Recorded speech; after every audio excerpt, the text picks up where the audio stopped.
هحكي لكم النهاردة حكاية سارة اللي خانت جوزها محمود. في البداية كده محمود كان شغال في موقع بترول في الصحراء، يعني بيغيب 20 يوم ويرجع 10 أيام. سارة كانت في عز شبابها، مهتمة جدا بنفسها وبالموضة وبتحب المنظرة جدا. لما كريم أخو محمود الصغير سكن معاهم جديد، كان في الأول زي النسمة، داخل بشنطة هدومه وكسرت عينه لأنه خسر شغله ومحتاج سكن، وأخوه محمود هو اللي عطف عليه وخلاه سكن في بيته. سارة كانت في الأول بتتعامل بحدود، بس كريم كان ناعم، يبدأ يومه بكلمة: يا بختك يا محمود، لاقي الورد ده كله في البيت ومسافر تسيبه. سارة كانت بتعدي الكلمة بضحكة، بس الكلمة كانت بتتحفر في عقلها. في فترة غياب محمود البيت كان بيبقى هادي. كريم بدأ يدخل منطقة الأمان بتاعة سارة، بدأ يطلب منها تساعده في اختيار لبسه وهو نازل يقابل أصحابه. سارة، القميص ده أحلى ولا ده؟ ذوقك ملوش حل، شكرا جدا يا سارة. بدأوا يسهروا قدام التلفزيون. كريم يطلب منها تعمل فشار أو حاجة ساقعة، والقعدة تمتد للفجر. بدأ يحكي لها عن مغامراته والعاطفية القديمة، وهي تحكي له عن وحدتها وإن محمود جبل وما بيفهمش في الرومانسية. وفي ليلة سارة كانت قاعدة بتعيط عشان محمود اتصل بيها وقال لها مش هيعرف ينزل الأجازة دي. كريم قعد جنبها على الكنبة وبدأ يطبطب على كتفها ويقول لها: لو كان مكاني كان ساب الدنيا كلها عشان خاطرك. هو مش حاسس بقيمتك. في اللحظة دي الشيطان حضر، وسارة ما استبعدتش ايد كريم، بل بالعكس مالت عليه. الموضوع للأسف اتطور وبقى علاقة كاملة.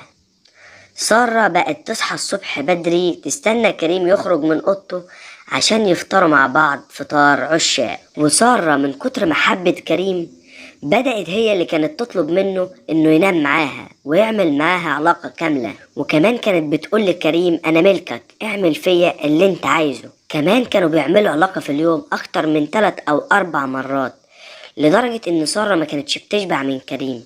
ولما محمود كان بيتصل فيديو على سارة كانت بتلبس طرحتها وتكلمه من المطبخ وهي بتمثل انها تعبانة وشقيانة في البيت، وكريم يكون قاعد ورا الكاميرا بيضحك في صمت. سارة بدأت تصرف فلوس من فلوس محمود اللي بيبعتها على كريم، وتجيب له براندات وساعات وتديله فلوس في جيبه، وهي بتقنع نفسها انها بتساعد اخو جوزها. محمود رجع في اجازة وبدأ يحس بحاجات صغيرة بس ريبته. لقى ولاعة غالية جدا مع كريم وهو عارف ان كريم معهوش مليم. لقى سارة مغيرة نوع برفمها لنوع كريم بيحبه، ولما سألها ارتبكت وقالت: دي اختي اللي جابتهولي. الأدهى بقى انه لقي نظرات تحدي في عين كريم ونظرات هروب في عين سارة. وفي يوم محمود أدعى إنه نازل يقابل صحابه وهيسهر للفجر. نزل ووقف تحت البيت وشاف النور الرئيسي بتاع الشقة اتطفى بعد 10 دقايق من نزوله. طلع السلم حافي من غير الشبشب علشان ما يعملش صوت، وفتح الباب بمفتاحه ببطء شديد ودخل الصالة. ملقاش حد. قرب من أوضة النوم، سمع صوتهم. محمود في اللحظة دي حس إن الدنيا بتلف بيه، لأنه سمع صوت سارة بتصرخ وبتقول لكريم: على مهلك عليا يا كريم، أنا مش قادرة أتحمل. الدم غلى في عروقه لدرجة إنه كان هيتهور، بس فجأة جاله برود غريب. فتح النور فجأة، المنظر كان كفيل ينهي حياة أي راجل من الصدمة.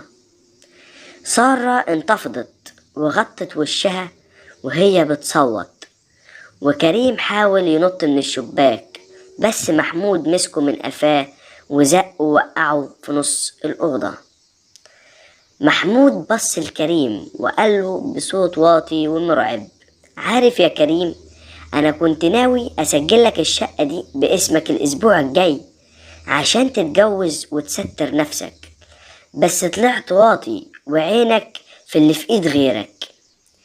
وبص لسارة وقال لها انت طالق بالتلاتة، ومش بس طالق، انا هخلي فضيحتك بجلاجل عشان اهلك اللي معرفوش يربوا يعرفوا انهم خلفوا خاينة. المهازل اللي حصلت بعد كده، محمود ما لمسش كريم بس خلاه يخرج بهدومه الداخلية في الشارع قدام الجيران وهو بيصوت: ده خاين عرضه، ده سرق مراتي. وسارة أخدت علقة من اخواتها لما عرفوا واترمت في الشارع ومحدش رضي يستقبلها. كريم هرب من المنطقة كلها واشتغل سايس في مكان بعيد، وكل ما حد يعرف قصته يطرده ويحتقره. ودي الخيانة اللي بتبدأ بكلمة وبتنتهي بخراب بيوت. أتمنى لو الفيديو عجبكم ما تنسوش تدعمونا بلايك واشتراك في القناة علشان تشوفوا منا كل جديد.